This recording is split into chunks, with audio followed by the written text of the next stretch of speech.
Bon, on passe à l'exercice numéro 4. J'observe les balances en équilibre et je calcule la masse de chaque boîte. Donc, comme vous voyez, vous avez 3 boîtes, une boîte rose, bleue et marron. D'accord? Maintenant, on va calculer la masse de chaque boîte. إذا كما كتلاحظوا مطلوب منا باش نوجدوا الكتلة ديال كل علبة. عندنا 3 العلب. إذا كما كتشوفوا معايا الوزن ديالهم ب3 هو 2 كيلوغرام و400 غرام، يعني 2400 غرام. الوزن ديال العلب ب3 هو 2400 غرام. إذا العلبة الوردية إلا زدنا ليها 200 غرام كتكون متوازنة، أو الوزن ديالها كيكون تيساوي العلبة البنية. وإلا جمعنا العلبة البنية مع العلبة الوردية سيعطي لنا الوزن ديال العلبة الزرقاء. إذا أول حاجة غادي ندير، إذا كما كتلاحظوا معايا بأن إلا جمعنا العلبة الوردية مع البنية غادي يعطينا العلبة الزرقاء.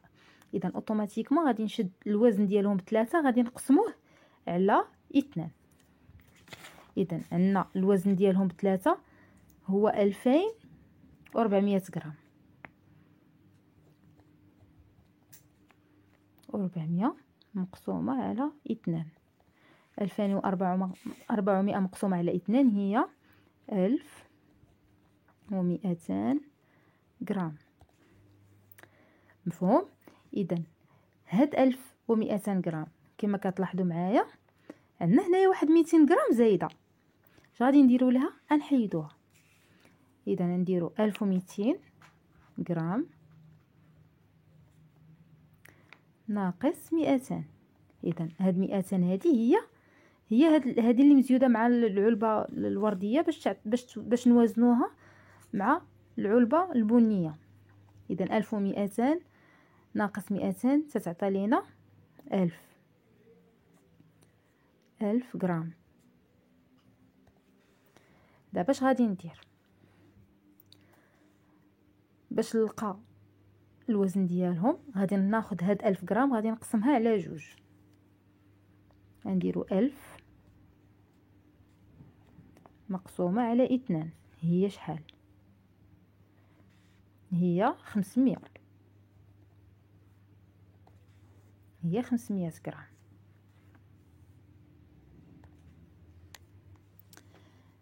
اذا دابا شنو لقيت الوزن ديال العلبة الوردية. اذا لا بواط غوز، نكتبو الغوز،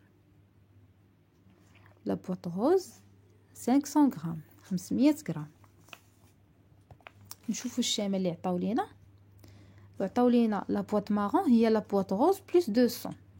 ها هي كيما عندنا هنايا في الميزان. ها هي باش نشوفوا العلبة الوزن ديال العلبة البنية شدينا العلبة الغوز او الوردية زدنا ليها 200 غرام. اذا المارون هي 500 plus 200 égale 700 غرام. صافي. اذا بقات لينا لا بواط بلو كما كتشوفوا معايا هنايا. لا بواط بلو هي لا بواط غوز بلس لا بواط مارون، يعني 500 plus 700 plus 700. 500 plus 700 égale à combien? Égale à 1200.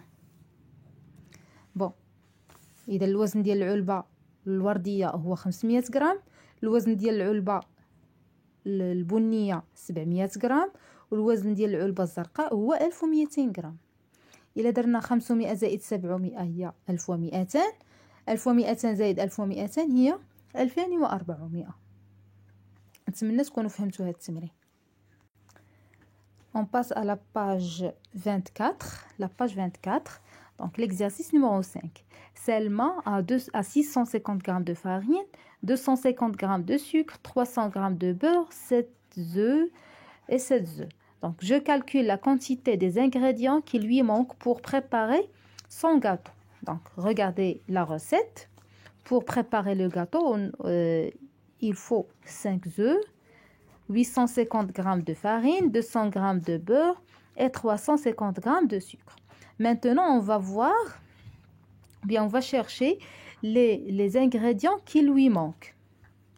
Non, la farine seulement à 650 g. Mais elle a besoin de 850 g. Donc, elle a besoin de la farine. D'accord? Le sucre, seulement à 250 g de sucre. Et elle a besoin de 350 g de sucre. Donc, le sucre lui manque. Le beurre, elle a 300 g. Et elle a besoin de 200 g. Bon, مزيان. Pour les œufs, elle a 7 œufs. Et pour la recette, il a besoin de 5 œufs. Donc, quels sont les ingrédients qui lui manquent? Elle lui manque de la farine et du sucre. Donc, on va calculer qu'est-ce qu'il lui manque. Donc, pour la farine.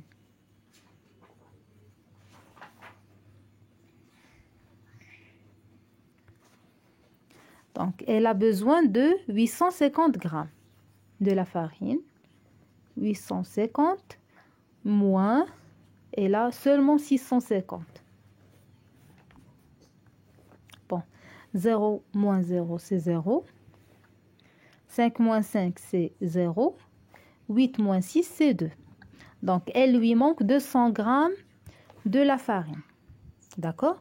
On passe pour calculer ce qu'il manque de sucre. Le sucre. Donc, pour la recette, elle a besoin de 350 g. Mais elle a seulement 250, moins 250 g. Donc, 350 moins 250, c'est 100 g. Donc, elle lui manque 100 g de sucre. إذا شحال من مسافر مشى معاهم وصل لمدينة مراكش. إذا أول حاجة خاصنا نعرفوا عدد المسافرين اللي نزلوا. عدد المسافرين بعدا كاين اللي بقاو لينا في 16 بما أنه نزلوا لينا 27.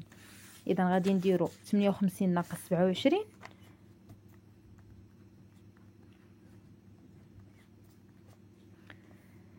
ثمانية ناقص 7 1. 5 ناقص 2 3.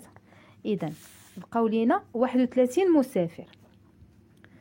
ياك منين نزلت لينا 27 بقاو لينا 27 31. إذا منين نزلوا دوك 27 طلعوا لينا 13. إذا فاش طلعوا تزادوا لينا عدد الركاب، يعني سوف أقوم بعملية الجمع. إذا اش غادي ندير 31 زائد 13. إذا 31 زائد 13 هي 44. Donc, le nombre de voyageurs qui arrivent à Marrakech. Bon, le nombre de voyageurs qui arrivent à Marrakech, on a fait 58 moins 27 plus 13 égale à 44 voyageurs.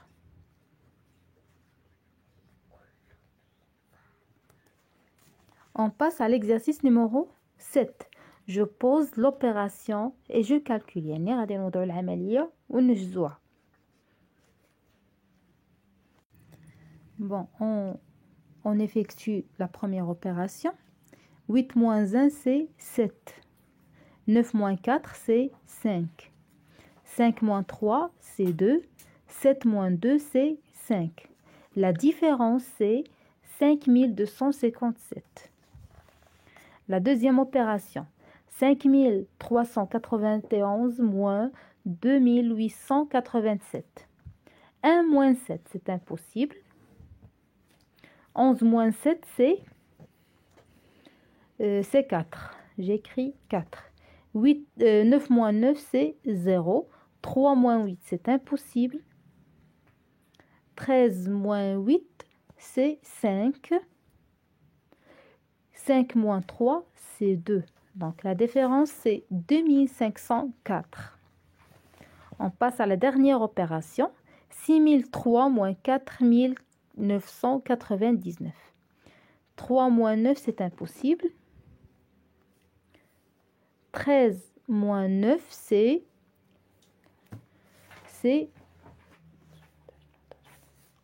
4. 0 moins 10, c'est impossible. 10 moins 10, c'est 0. 0 moins 10, c'est impossible. 10 moins 10, c'est 0. 6 moins 5, c'est 1. Donc la différence, c'est 1004. L'exercice numéro 8. Je complète. Vous avez des opérations qui manquent des chiffres. On va trouver les chiffres. D'accord? Vous avez 3 opérations. بالنسبة للعملية الثانية فيها واحد الخطأ. مفهوم؟ عندنا هنايا واحد الخطأ. إذا نقدروا هنايا نعوضوه بشي رقم أولا نديرو في بلاصتو 0. صافي، لأن عندنا هنايا خطأ. إذا باش كما عرفنا في السنة الماضية وخلال هاد السنة، إلا كان عندنا الفرق وعندي الحد الثاني وبغيت الحد الأول، إذا كنقوم بعملية الجمع. إذا بغيت نلقى الحد الأول، اش غادي ندير؟ 9 زائد 9 18. إذا هنايا ميمكنش لي نكتب 18 كاملة. اش غادي ندير؟ نكتب 8 وندير بما أنها عملية الطرح بحال تسلفت 10 وغادي نرجعها. مفهوم؟ إذا عندي 4 أولا شنو هو العدد اللي نقصو منه 2 يعطي لي 4. مفهوم؟ إذا شنو هو العدد اللي نقصوه من 2 يعطي لي 4؟ ما يمكنش. إذا خاصني نتسلف. إذا كما قلت لكم، إذا شنو هو العدد اللي نزيدوه اللي نقصوه من 12 يعطي لي 4؟